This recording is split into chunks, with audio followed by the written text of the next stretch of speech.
yeah, it was just really on my heart that we would sing together, or just worship together, just really, really like briefly. But for all you have done, we are so blessed. Our souls have found rest. Oh Lord, we give you thanks. Follicular lymphoma, which is a form of cancer in the neck. And then, so obviously my brother was the steal, and this was the kill. And one thing that God said to me recently, he said the devil should have killed you when he had the chance. Because had he killed you, he wouldn't have been able to destroy you, because now he can't even destroy you because now you're stronger. But then that's just a side note. That's just a side note. So I trained as an actor for about 2 years. And when I was training, the most important thing that we were taught is how to look and how to act and how to talk and how to be. And something I struggled with a lot was my identity. I struggled to get castings and I struggled to be confident in myself. And then after 2 years of just kind of going back and forth with training and going to auditions and getting rejected, and a lot of the time it felt like I was rejected because of the way I looked and the way I spoke and where I was from. I said, you know what, yeah, I don't think I can do this one. I don't think I can act anymore.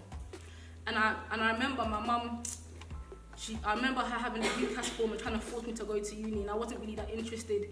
And she said, okay, and she said to me, so if you go, what would you study? I said, sociology, innit? And the only reason I said sociology is because I went to this black college, and everybody did sociology, because they thought, if we do sociology, we ain't gonna be broke no more. So everyone did sociology. So I said, yeah, I'm gonna do sociology. And mum said, no, you ain't, because you ain't that good at it. If you do sociology, you're gonna fail. And drama, because you're gifted. And I said, raw, like, that's crazy. You're actually telling me I should now go and do the one thing that African parents say don't do. So I went to uni and I did it. And got to my second year and I was elected ACS president. Yeah, it was crazy. But one thing about the ACS experience, and the reason it ties into the testimony, is that I was given a lot of responsibility very quickly, and I made a lot of friends very quickly. And in the same, in the same heartbeat, I made a lot of enemies, a lot of people that like me. I said, I'm going to direct this. And I said, I can't act it because nobody would pay me to act it. Nobody would fund me to be in it. I don't have the look they want. Nobody watches plays. So I said, that's fine. And so I just said, God, I'm just going to do this. I ain't got no money, I ain't got no funding. I've got really more experience. All I have is my acting training. £1,000. And I put the entire house into the play, and then we sold out on the first night, and then one day from the tour, and then we did certain things, and I just went, and she felt scared. She had an exam the next day, and she felt very scared. And I said to her, do you know what you're doing? I said to her, your fear is about to make you miss a window. My penultimate point, I guess, is the door is not closed. For a long time, I felt like a lot of my doors were closed. And I think that's because of a lot of the things I had to go through, maybe when I was a bit too young to go through them. And I felt like many doors were closed, and I thank God for purpose and for my dreams. And I'm saying thank you, I don't even know what the next move is, but I'm saying thank you, Lord, because my dream, I know, is special to you. There's a window, and I believe that all of us have a window right now. And that's one thing I do believe. Sometimes doors close and sometimes doors aren't open, but windows are always open. There's a fraction of time that if you were to put a foot out, you'd be so surprised at what God wants to do for a dream. Yeah.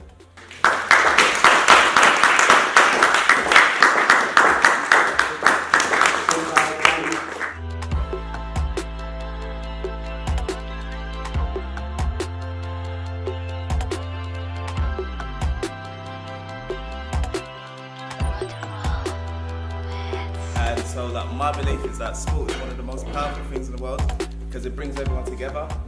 My passion is to get as many people in this world healthy, fit, together, happy, vibrant, just living a prosperous life.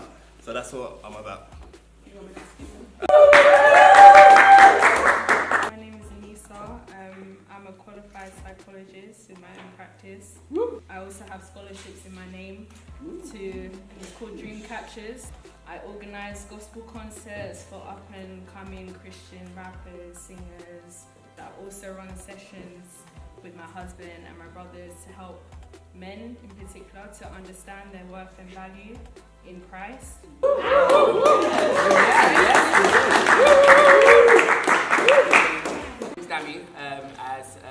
I said before, and I am 26-year-old, and I'm just going to share a bit of my testimony, hopefully to encourage some of you guys here. One of the things I wanted to do growing up was to be a broadcast journalist.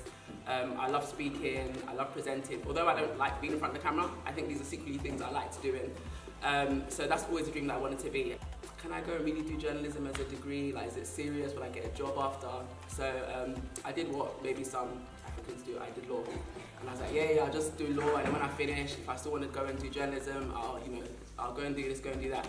Anyways, as life would have it, I ended up doing that. And I remember going to an interview, coming home, and I was crying. And my little sister was like, Sister Debbie, it's okay, don't worry, you get a job. And I was like, yes, I'm tired of applying. And so I had that season. And then eventually this paralegal role came up. It started as a temp role for a month. And I was like, okay, cool. Then my boss extended at the time.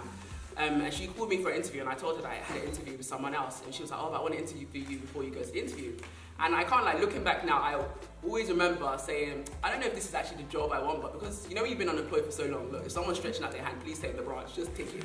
So I was like, okay, I'll just take the job. So I took the job, and I was working there from May 2016 till November. I think if you guys were listening, you would have heard I said I quit my job. I was just like, okay, this is not feeling comfortable anymore. I don't know if I'm still meant to be here. And everyone around me was quitting, like, literally like flies, were dropping out one by one. So I was just thinking, okay. But I always told myself, I'm never going to leave a job until God says it's time to go. There's nothing like leaving somewhere prematurely when God hasn't told you to leave. Because trust me, the seasons after will be very hard. Bless the kingdom, you're going to be able to film at conferences, you're going to be able to help the ministry. Because I do believe, even as it was said here, that, you know, media is kind of like our biggest evangelist tool at the moment that we have. That you can do one video and that could reach nations, like, instantly. Places that your feet may never touch. A video can. Like, we're all talking about this relationship video that this guy's done. I can't remember his name, but everyone seems to have watched this video. Like, he's probably in America somewhere, but we've all seen it. So it's, you know, the ministry that we have, the cameras that we have, the equipment, the tools that God has given us can actually elevate us further than we can ever reach. So I encourage you to use what's in your hand. Don't feel scared. I know fear is there. I'm still at some times where I'm just like, okay, Lord, what's tomorrow gonna look like? You know, how long is my singing gonna last for? Before I'm like, okay, Jesus, what do we do now? Thank you so much.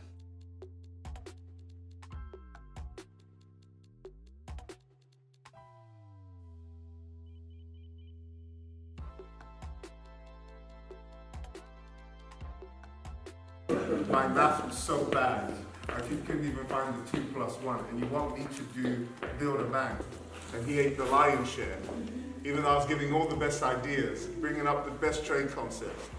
So quickly God said to me, you're always looking to bring Lot with you. So many of you have crutches. I never spoke to Lot for several years, to Abraham for several years, as long as Lot was in his life. Yeah. He says, I'm not good enough. And Moses experienced that. He said, I stand on God, I'm not good enough. Another one is inferiority. God, I'm less than somebody else. Somebody else is better than me. Then there's intimidation. So that word intimidation has a word in it called timid. The Bible says God did not give you the spirit of fear. The word fear there is timidity. Timidity means shyness. Some of you are like, I'm shy, I'm just an introvert. No, that's a spirit. What do you want us to do? Lower the standard so you might climb up? Instead of saying, hey, I'm going to rise higher than that standard. Come on.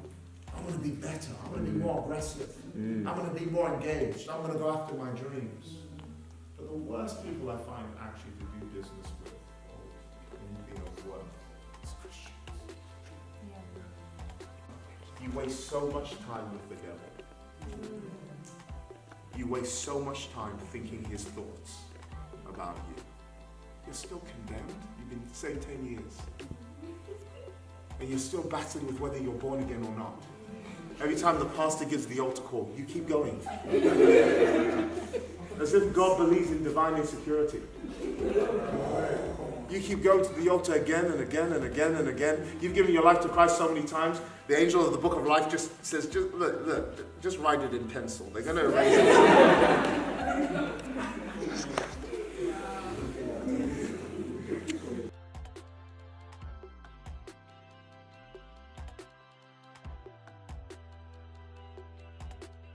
I just pray for a supernatural activation of the gifts and the callings, the assignments that you've got in this room. I feel so much potential in this room. So Father, there's nothing more excellent and yet nothing more devastating than potential. Father, I pray that potential becomes actualized in this room. That we wouldn't anymore spend time wasting time with the devil. I sever every soul tie with Satan right now in this room. Every addiction to weakness and brokenness. In every way you run to depression for safety. Do you know what I see in the spirit? I see so many with caves. And you go to caves because of your greatness. See, the problem of depression is really greatness weighing you down.